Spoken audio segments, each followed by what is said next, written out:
కనిపిస్తోంది. ప్రస్తుతం నిర్మలా సీతారామన్ బయలుదేరారు. మరి కాసేపట్లో నిర్మలా సీతారామన్ బడ్జెట్ను ప్రవేశపెడతారు.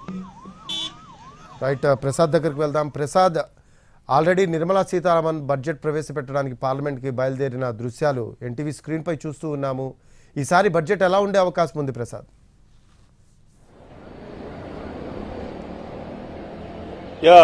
అంటే భారతదేశ ఆర్థిక వ్యవస్థ తీరుతెన్నులు ఉన్నటువంటి స్థితిగతులు ఏ రకంగా ఉన్నది నిన్న పార్లమెంట్ లో ప్రవేశపెట్టినటువంటి ఆర్థిక సర్వేలో చాలా స్పష్టంగా తెలిసింది. నిలకడగా అభివృద్ధి సాధించేందుకు ప్రభుత్వం తీసుకున్న చర్యలు సత్ఫలితాలనిచ్చాయని చెప్పి ఆర్థిక సర్వే తెలియజేసింది.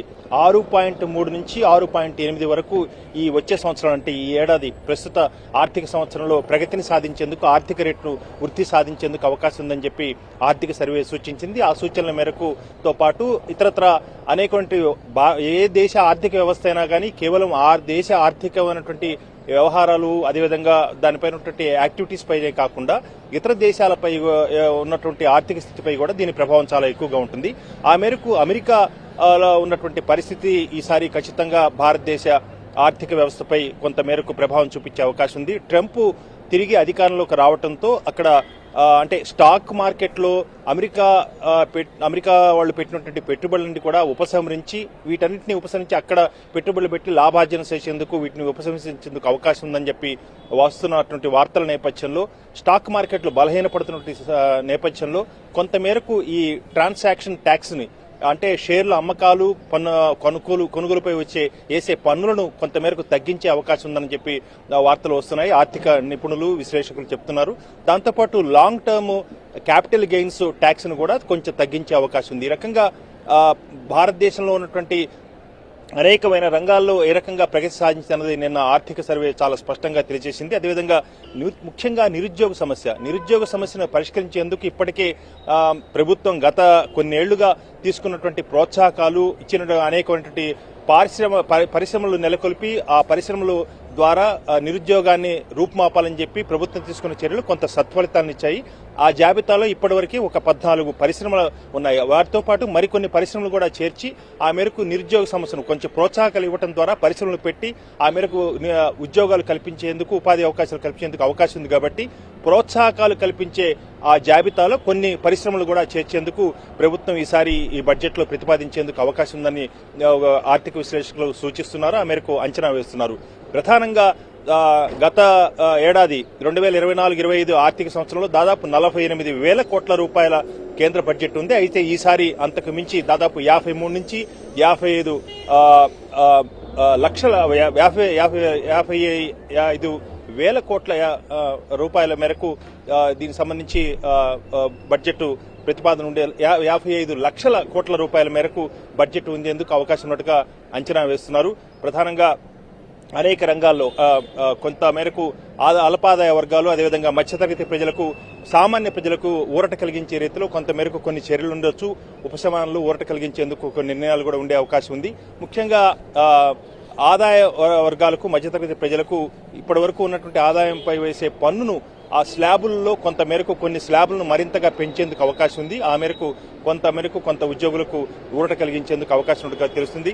దాంతోపాటు ఆర్టిఫిషియల్ ఇంటెలిజెన్స్ ని ఏ రకంగా ఉపయోగించుకోవాలి, వైద్య రంగం కానీ లేకపోతే రవాణా రంగంలో కానీ వీటిని అమలు చేసేందుకు ఎక్కువ అవకాశం ఉన్నాయి. ఎందుకంటే సమర్థత, నైపుణ్యము, వేగం కావాలి. ఈ రంగాల్లో పూర్తి స్థాయిలో ఆర్టిఫిషియల్ ఇంటెలిజెన్స్ ఎందుకు అవకాశం ఉంది. అక్కడ కూడా కొన్ని కీలకమైన నిర్ణయాలు ఈ బడ్జెట్ లో ప్రతిపాదించేందుకు అవకాశాలు ఉన్నట్టుగా ఆర్థిక విశ్లేషకులు సూచిస్తున్నారు. ఏమైనప్పటికీ కూడా ఆర్థిక ప్రగతి చాలా నిలకడగా వృద్ధి రేట్లు సాధిస్తుంది. కాబట్టి దీని వేగాన్ని మరింత పెంచి 2047 వరకు కూడా $5 ట్రిలియన్ మేరకు ఎకానమీని సాధించాలని చెప్పి ప్రభుత్వం ఏర్పాటు చేసిన లక్ష్యం మేరకు, అంటే ఒక్కొక్క ట్రిలియన్ అంటే దాదాపు $1,00,000 కోట్ల మేరకు ప్రగతి ఆర్థిక రేటును సాధించాల్సి ఉంటుంది. కాబట్టి ఈ మొత్తం 5 ట్రిలియన్ మేరకు డాలర్ల మేరకు అభివృద్ధి సాధించాలంటే కొంత మేరకు కొన్ని విప్లవాత్మక నిర్ణయాలు తీసుకోవాలి. అదేవిధంగా భారతదేశంలో ఉన్నటువంటి అనేక వర్గాలు ఉన్నటువంటి ప్రజల యొక్క స్థితిగతులను, వారి ఆర్థిక స్థితిని, వారి యొక్క జీవన ప్రమాణాలను కూడా పెంచేందుకు ఎక్కువగా నిర్ణయాలు తీసుకోవాలి. కాబట్టి కొంత మేరకు ఇది కత్తి మీద సాము లాంటిదే. అయితే నిర్మలా సీతారామన్ 8 సార్లుగా, అంటే ఇది 7వ సారి బడ్జెట్ ను ప్రవేశపెట్టబోతున్నారు. ఆ రకంగా వరుసగా ఎనిమిదవసారి బడ్జెట్ ప్రవేశపెట్టి ఆమె రికార్డును సృష్టించడం జరిగింది. కొత్తగా కొన్ని నిర్ణయాలు కూడా తీసుకునే అవకాశం ఉన్నట్టుగా కూడా ఆర్థిక విశ్లేషకులు సూచిస్తున్నారు. కాబట్టి చూడాలి ఏ రకంగా దీన్ని అన్ని వర్గాలకు ఏ రకంగా ఆమె యొక్క బడ్జెట్ ప్రతిపాదనలు కొంతమేరకు ప్రశంసించేందుకు అవకాశం ఉందన్న అంశాన్ని మనం కొద్దిసేపట్లో చూసుకునేందుకు అవకాశం ఉంది. సరిగ్గా 11 గంటలకు లోక్సభలో ఆమె బడ్జెట్ ప్రసంగాన్ని ప్రారంభిస్తారు.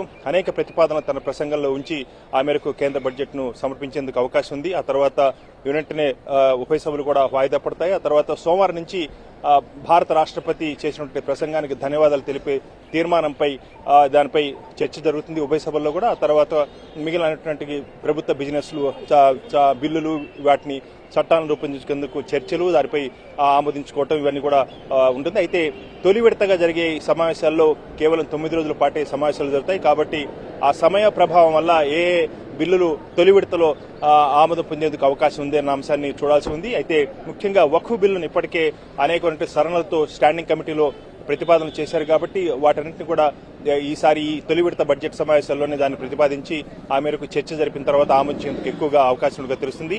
ఏమైనప్పటికీ కూడా దేశ ప్రజలంతా కూడా ఎంతో ఉత్కంఠతో ఎంతో ఆతృతతో ఆశలతో దేశ ప్రజలంతా కూడా ఎదురు చూస్తున్నారు. ఎలాంటి ప్రతిపాదనలు చేయబోతున్నారు, అదేవిధంగా వాణిజ్య వర్గాలు, వ్యాపార వర్గాలు, అల్పాదాయ వర్గాలు, అదేవిధంగా ఉద్యోగ వర్గాలు ఇవన్నీ కూడా వీరంతా కూడా ఏ రకంగా బడ్జెట్లో ప్రతిపాదనలు ఉండబోతున్నాయి, ప్రభుత్వం ఏ రకంగా తమకున్నటువంటి సమస్యలను పరిష్కరించి తమ యొక్క ఆదాయ వనరులను పెంచేందుకు అవకాశం ఉంటాయి అన్న అంశాన్ని చాలా దేశ ప్రజలంతా కూడా ఎక్కువగా ఎదురు చూస్తున్నారు. మరికొద్ది క్షణాల్లోనే భారత ఆర్థిక మంత్రి ఆ మేరకు లోక్సభలో తన బడ్జెట్ ప్రసంగాన్ని ప్రారంభించి అనేక ప్రతిపాదనలు తన బడ్జెట్లో చూపించబోతున్నారు.